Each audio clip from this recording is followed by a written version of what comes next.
A very good morning to all from Anurag Joshi. In today's video, we are covering a new topic, static variable or static data members. Okay. So first of all, what is static variable? So for understanding static variable, first of all, we are talking about regular variable. Okay. Now what is regular variable? How we create a regular variable? Okay. So for that, if I write anything, suppose I write A, is that a variable? No. It is only an identifier in C. So if you want to create that A as a variable, so for that what you have to do, you have to write a data type in prefix of that identifier. Okay. So if I write integer of A, so now it is called our regular variable. Okay. So in A, by default, the value held by A is a garbage value. Okay. What is garbage value? Any value which is included in the range of integer. Okay. And we know that the range of integer is -3 to 768 to 32767. Okay. इसके बीच की कोई भी अगर value आएगी तो क्या कहलाएगी? Int के अंदर गार्बेज वैल्यू कहलाती है. ओके. ठीक है. चलिए. So now we are talking about static variable. So first of all, how to make static variable? So just write static keyword in front of a regular variable. Okay. So if in front of that variable, if I write static, okay, so it means it is a static variable. You can see here. So here is the static variable, it is regular variable. There is no main difference. Only the difference is when we write a static keyword in front of that regular variable, then it is called our static variable. Okay. चलिए next अब हम बात करते हैं static variables के बारे में आगे कि when used inside functions are initialised only once and then hold their value even through function calls. Okay. When we declare a member of a class as static, it means no matter how many objects of the classes are created, there is only one copy of the static member and it holds till the end of the program. Okay. तो चलिए इसका मतलब समझते हैं. इसमें क्या कह रहा है कि जब भी हम स्टैटिक वेरिएबल बनाते हैं तो वो अगर आपने उसके लिए आपको सबसे फर्स्ट बात होती है आपको ऑब्जेक्ट क्रिएट करने की जरूरत नहीं पड़ती. ठीक है ना. अगर आप कोई भी स्टैटिक वेरिएबल बनाते हैं और अगर आप उसको मेन फंक्शन के अंदर कॉल करवाना चाहते हैं तो आपको उसके लिए ऑब्जेक्ट क्रिएट करने की यूज नहीं पड़ता. आप डायरेक्टली उसको कॉल करवा सकते हैं. ठीक है. चलिए नेक्स्ट बात इसने क्या बोला कि when we declare a member of a class as static, it means no matter how many objects of the classes are created, there is only one copy of the static members is created. Okay.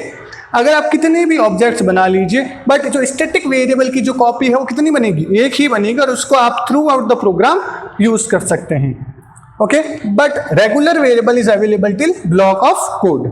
Okay. अब इसका मतलब क्या है कि हमें क्या पता है कि अगर सपोज करिए मैंने कोई एक फंक्शन बनाया, suppose I created a function of name fun. Okay. In that function if I create a variable of integer x, okay, so what it means, I have here it x means storage x. यहाँ पे क्या होगा कि x को एक memory allocate हो जाएगी. ठीक है ना. बट क्या होगा जैसे ही हमारा ये फंक्शन यहाँ पे टर्मिनेट हो जाता है, ये जो x रैम के अंदर x को जो मेमोरी एलोकेट हुई है वो क्या हो जाती है? डिस्ट्रॉय हो जाती है. ठीक है ना. यही होता है. But in the case of static variable what happens, its memory is never be destroyed until our program is terminated. Okay. Suppose अब मैंने यहाँ पे एक फंक्शन बनाया वापस, अब यहाँ पे मैंने लिख दिया स्टैटिक इंट एक्स और ये फंक्शन यहाँ पे क्लोज हो गया. ठीक है ना. तो इससे क्या होगा, अब यहाँ पे आपके रैम के अंदर मेमोरी तो क्रिएट हुई है, इसको एलोकेट भी हुआ है एक्स को कोई ना कोई मेमोरी, बट ये यहाँ पे डिस्ट्रॉय नहीं होगा. ओके. इसकी जो लाइफ टाइम होती है वो क्या होती है, इसकी जो लाइफ लाइन होती है वो क्या होती है? थ्रू आउट द प्रोग्राम बनी रहती है. जब आपका पूरा प्रोग्राम टर्मिनेट हो जाएगा मेन फंक्शन के बाद, तभी ये क्या करेगा, इसकी मेमोरी को रिलीज करेगा. ओके. चलिए नेक्स्ट अब हम बात करते हैं, एक छोटे से एग्जाम्पल से समझते हैं कि होता क्या है. अब यहाँ पे देखिए static int x equal to 0. What it means, मैंने आपको क्या बताया था कि जो स्टैटिक वेरिएबल होते हैं उनकी बाय डिफॉल्ट वैल्यू जो होती है वो क्या होती है, 0 होती है। ओके, वो 0 से इनिशियलाइज हो रखा होता है। अगर आप यहाँ पे नहीं अगर हम यहाँ पे x इक्वल टू 0 नहीं लिखेंगे, फिर भी x क्या करेगा, जो बाय डिफॉल्ट वैल्यू होल्ड करेगा वो कैसी होगी, 0 होगी। ठीक है, but in the case of int x what we know, if I created that x variable, so the value holded by it is a garbage value -2672। Okay, कोई भी value हो सकती है। अगर मैं लिखता हूँ 2002, मतलब कोई भी वैल्यू क्या होगी, गार्बेज वैल्यू ही होगी, जब तक अगर हम उसको बाय डिफॉल्ट कोई वैल्यू इनिशियलाइज नहीं करते हैं तो। ठीक है ना, तो ये लिखा हुआ static variables are initialised to 0 when first object of class is created. Okay, ये आप देखिए, जैसे ही हमने यहाँ पे int x इक्वल टू 0 लिखा तो हमारे रैम के अंदर क्या हुआ, एक मेमोरी ब्लॉक बन गया, उसके अंदर वैल्यू क्या स्टोर हो गई, 0। But in the case of regular variable what happens, when we created that x variable, so when the जब यहाँ पे रैम के अंदर जब जो भी वैल्यू आई तो वो क्या हुई, उसके अंदर कोई भी गार्बेज वैल्यू आ गई। ठीक है ना, ये जरूरी नहीं है कि कुछ जैसे प्लस 252 हर बार ही आए, कोई भी वैल्यू आ सकती है। जैसे मैंने आपको क्या बताया था, उसकी रेंज क्या होगी, 768 माइनस का 767। ओके, इसके बीच की कोई भी वैल्यू यहाँ पे आ सकती है। ओके, चलिए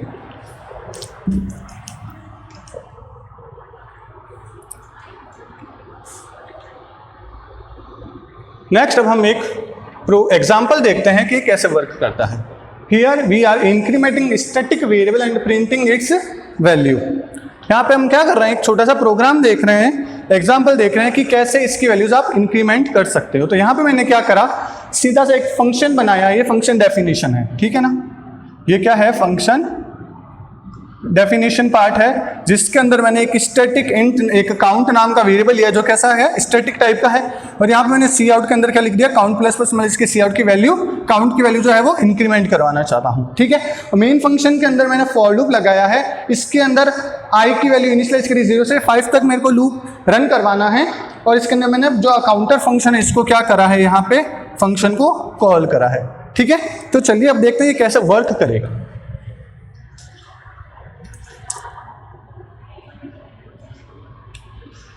सबसे पहले जैसे ही आपने क्या करा, यहाँ पे इंट काउंट नाम का एक वेरिएबल बनाया, तो आपकी मेमोरी एलोकेट हो गई और उसके अंदर सबसे पहले बाय डिफॉल्ट क्या आया, 0 ही आएगा। ठीक है ना, अब यहाँ पे 0 प्रिंट हो गया, फिर काउंट प्लस प्लस। ओके, तो अब पहले ये जो लूप आपका चला, ये किसके लिए चला है, फॉर आई इक्वल्स टू 0 के लिए, जब यहाँ पे क्या आएगा आपका 0, फिर आई प्लस प्लस करा हमने। ठीक है, तो अब देखिए, अब वैल्यू क्या हो जाएगी हमारी, काउंट प्लस प्लस की 1 हो गई। ठीक है ना, ये फॉर के लिए, फॉर आई इक्वल्स टू जब 1 होगा। ठीक है, इसके बाद जब वापस लूप चलेगा, वापस इसकी काउंट यहाँ से बंद हुआ, आई प्लस प्लस, मतलब अब आई की value for I equals to 1, then for I equals to 2। अब जब आई की वैल्यू मैंने 2 करी तो यहाँ पे वैल्यू क्या आ गई मेरी, जो मेमोरी के अंदर स्टोर क्या हो गई है, 2 हो गई है। ठीक है ना, आई बात समझ में। चलिए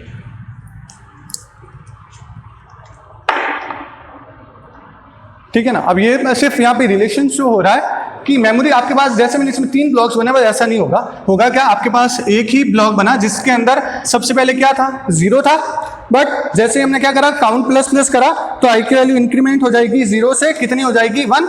तो अब यहाँ पे 0 की जगह वैल्यू क्या स्टोर हो जाएगी, 1 हो जाएगी। ठीक है, फिर जब यहाँ पे लूप चलेगा, देन आई की वैल्यू इंक्रीमेंट होगी और यहाँ पे आई की वैल्यू कितनी हो जाएगी, 2 हो जाएगी।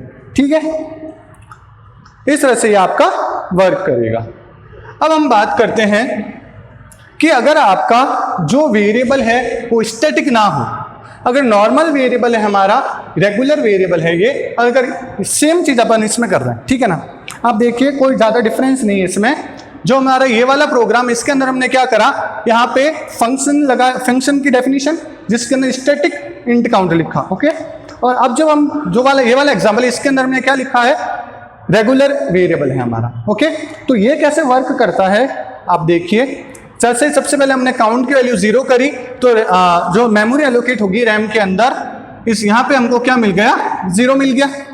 ठीक है, नेक्स्ट अब यहाँ पे जब इंक्रीमेंट होगी वैल्यू तो काउंट प्लस प्लस, तो काउंट की वैल्यू कितनी हो गई अब हमारी, काउंट की वैल्यू हो गई तो 1, ठीक है ना। तो अब आउटपुट क्या आना चाहिए, 1 आएगा।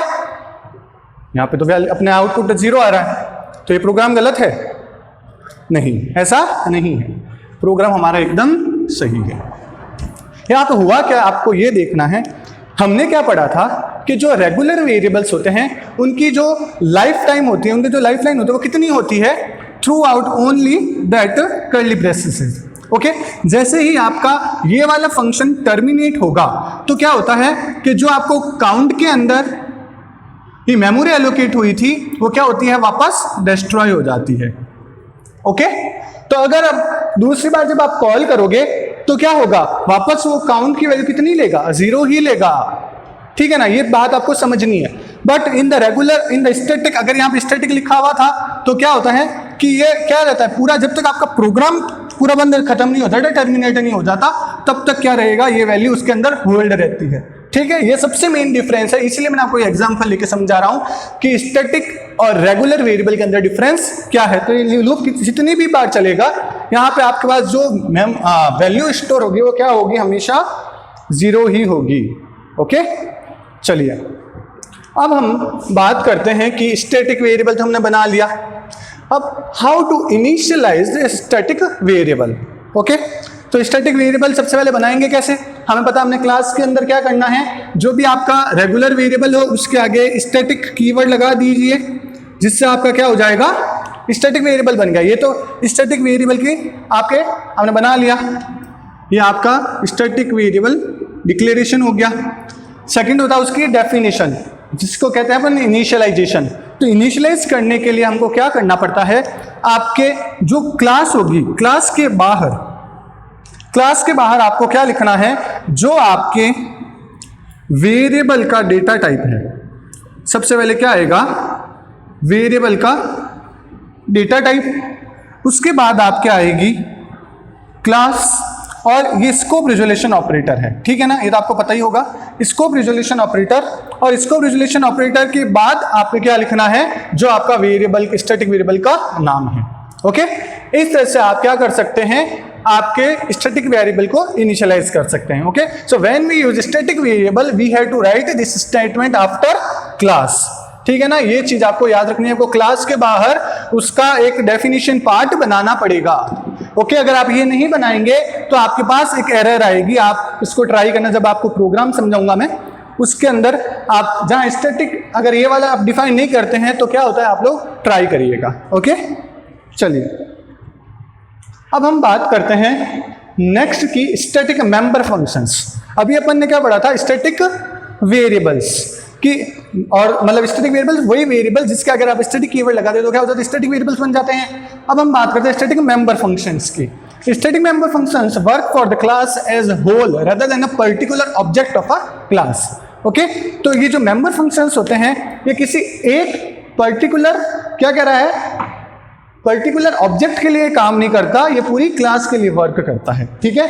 सेकेंड, ये इंपॉर्टेंट पॉइंट है, ये आप गौर से पढ़ना, static member functions are allowed to access only the static data members और other static member functions. Okay, तो इसका मतलब आप जो स्टैटिक मेंबर फंक्शंस बनाएंगे उसके अंदर आप जो वेरिएबल यूज करेंगे वो भी कैसे होने चाहिए, वो भी आपके स्टैटिक टाइप के ही होने चाहिए। ओके, अब रेगुलर वेरिएबल्स को स्टैटिक मेंबर फंक्शंस के अंदर एक्सेस नहीं कर सकते हैं। ओके, ये सबसे इंपॉर्टेंट चीज आप उसको याद रखना। थर्ड क्या कह रहा है कि static functions always called by using class name. Okay, तो ये क्या कह रहा है, स्टैटिक फंक्शन जो होता है वो कैसे कॉल कर सकता है, मन क्लास का जो नाम होता है उसके हेल्प से अपन उसको कॉल करते हैं। अभी आपको एग्जाम्पल में बताऊंगा कि मैं क्या कहना चाह रहा हूँ उसका मतलब, ठीक है। चलिए, ये इसका एक एग्जाम्पल है छोटा सा, देखते हैं ये क्या कह रहा है। It can be called using an object and the direct member access dot operator. Okay, हम जो क्या कर सकते हैं, जो हमारा जो मेंबर फंक्शन है उसको कॉल करने का तरीका दो तरीके के हैं। सबसे पहले एक तो आप क्या कर सकते हो, एक ऑब्जेक्ट बना सकते हो, डॉट ऑपरेटर से एक्सेस कर सकते हो।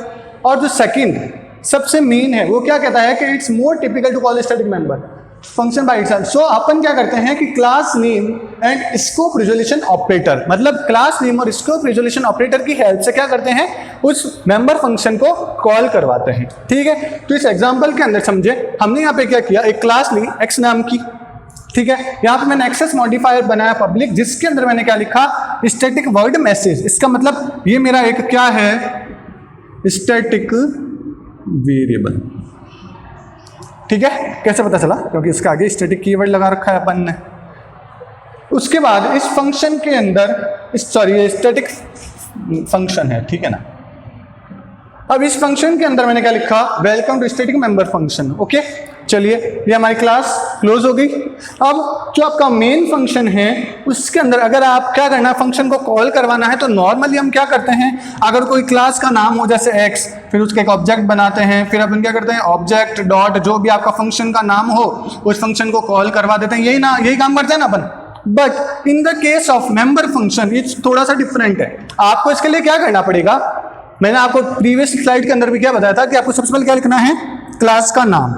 ठीक है ना, तो ये आपका क्या है, क्लास का नेम लिखना है, फिर आपको स्कोप रिजोल्यूशन ऑपरेटर्स लगा देना, फिर जो आपका स्टैटिक मेंबर फंक्शन है उसको लिख देना है, तो वो हमारे क्या है, MSG। ओके, तो ये तरीका होता है आपके मेंबर फंक्शन को कॉल करने का। ठीक है, तो अब ये जो हमने स्टैटिक वेरिएबल और स्टैटिक मेंबर फंक्शंस के बारे में थ्योरी तो पढ़ ली। चलिए अब हम क्या करेंगे कि इनके प्रोग्राम्स देखते हैं कि ये कैसे वर्क करता है। ओके, तो इसके बाद भी अगर आपको कोई भी